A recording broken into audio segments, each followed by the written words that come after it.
Up in the sky. It's a bird. It's a plane! It's Superman! Yes, it's Superman, strange visitor from another planet who came to Earth with powers and abilities far beyond those of mortal men.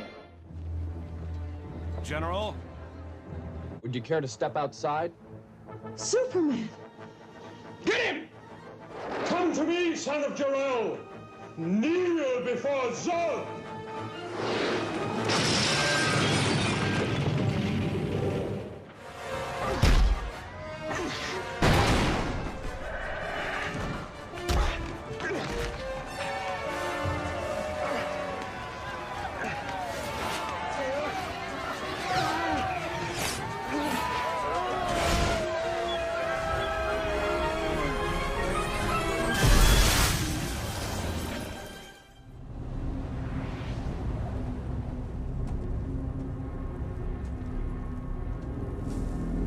Look at this.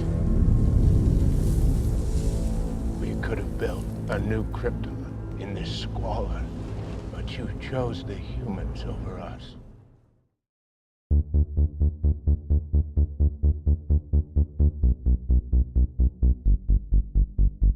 I started reading comics. My parents bought them for me to get me to start reading. They would keep buying them, and I got like hooked. And then they took them away and said, "Okay, you got to start reading books." So I read more books, and lo and behold, I have an English degree in teaching. I read Spider-Man. There was no kid-centric Spider-Man, so there was tons of words I had to look up as when I was a kid. They were never dumbed down. They were all PG. There were no like G-rated books. Well, there were, but you know that was like Disney books.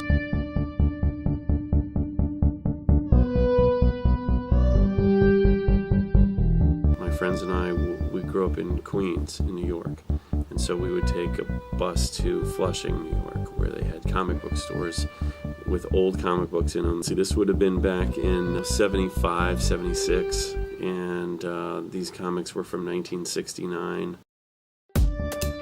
When you're a kid making, you know, whatever paper route money or babysitting money,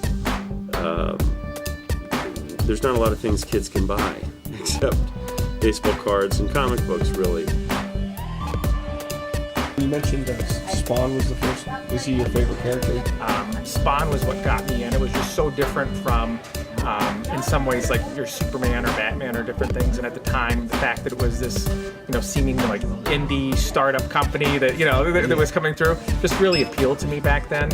And I was also into Dungeons and Dragons and your Star Wars Rift and role playing, and that kind of led nicely like into that. As I aged and grew and moved, I think I've moved 15 times since I've bought these comics, and I've kept them around with me all the time. They're not in mint pristine condition, but street kids making paper route money, this is what we did. And then we trade them and things like that with each other too, if we had favorites or doubles. Probably Silver Surfer, I think, is probably my favorite. I don't know, he always seemed to have some good integrity, and he traveled a lot, so that was good. Even for my kids that are in my classrooms and things, just having the comic books in my classroom and available to them, you get girls, you get, you know, boys that maybe not would have been exposed to them that are like, that'll show up at the store and they're just like, oh, you know, this is really cool. I have an emotional connection to them just because they were mine from when I was a little kid, and I don't have really anything else from that time. And what they're worth, if they're only, let's say they're only worth $600 or $700, I can make that money and still have my comics. So if I trade that money for the comics, and all of a sudden the money's gone, and then the comics are gone, and it was just a memory. And I think to actually have the actual comic that I took the bus to go buy with my paper route money, you know, there's some sentimental value in that. Yes, to my wife's dismay, yes. I probably have, I want to say about 40 to 50 long boxes, which each long box holds about 300 comics. So yes, I have amassed. I'm not quite the hoarder yet, but I have amassed quite the collection. I have a personal connection with it, I feel, just from the story itself. The characters are so well written that they almost become a part of like you as you're reading them, because you're going through and I'm like, I know these people so well, they might as well be a part of my family. And then when I sit down and able to read those issues with that, it's like you're reconnecting with a friend or reconnecting with something that's there. So. Okay. And where do you think comic books are ultimately going in the future, like the foreseeable future? I still see them out, coming out. Whether they come out monthly, I don't know. But they might do just collections of them. I know they do them digitally. I'm old-fashioned. I don't like reading a comic on a computer or a tablet. I have kids that come in all the time picking up books.